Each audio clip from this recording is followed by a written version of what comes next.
চুলগুলো দিন দিন কেমন ড্রাই হয়ে যাচ্ছে, তো ভাবলাম চুলের একটু যত্ন নেওয়া যাক। আর বিয়ের পর থেকে না চুলে একদম তেল দেওয়া হয় না, সত্যি কথা শোনো। তাই ভাবলাম চুলের আজকে যত্ন নিই। তো আমি এখানে কি কি নিয়েছি দেখে নাও।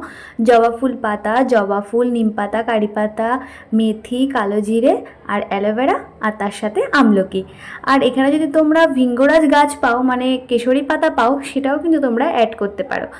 এই যে আমি কড়াই বসিয়ে দিয়েছি, আর তার মধ্যে কিন্তু আমি 200 গ্রাম নারকেল তেল এর মধ্যে ঢেলে দিয়েছি। এবার তেলটা ভালো করে গরম হয়ে গেলে এক এক করে সব উপকরণগুলো দিয়ে ভালো করে ভেজে নেব। সুন্দর করে ভেজে নিয়ে কিন্তু তারপর ভালো করে চিপড়ে চিপড়ে তেলটাকে বার করে নিতে হবে, মানে পাতাগুলো সরিয়ে দিয়ে তেলটাকে বার করে নিতে হবে। আর তারপরে সুন্দর করে মাথায় ম্যাসাজ করে নিতে হবে, তাহলে কিন্তু চুলগুলো অনেকটাই ভালো হবে আমার মনে হয়। তো এরকম আমি আরও একটা ভিডিওতে দেখেছিলাম যে এরকমভাবে তেল বানানো যায়, তো ভাবলাম আজকে আমিও ট্রাই করি। আর সত্যি কথা বলতে চুলের একদমই যত্ন নেওয়া হয় না আমাদের, তাই আমিও আজকে একটু আয়ুর্বেদিক তেল বানিয়ে নিলাম আর কি।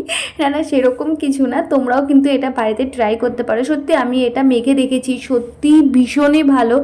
আর চুলটা অনেকটা সিল্কি হয়ে যায়। আর এমনিতেই নারকেল তেল আমাদের চ্যাটচ্যাটে মনে হয়, কিন্তু বিশ্বাস করো যখন এটা বানিয়েছি না একদম পুরো হালকা হয়ে গেছে। আমি তো নিজেই ভাবতে পারিনি যে সত্যি এতটা হালকা হয়ে যায়। তো দেখো, এটা কিন্তু ভালো করে আমি চিপড়ে নিয়েছিলাম, তারপরে দেখো ঠিক এরকম তেলটা কিন্তু হয়েছে।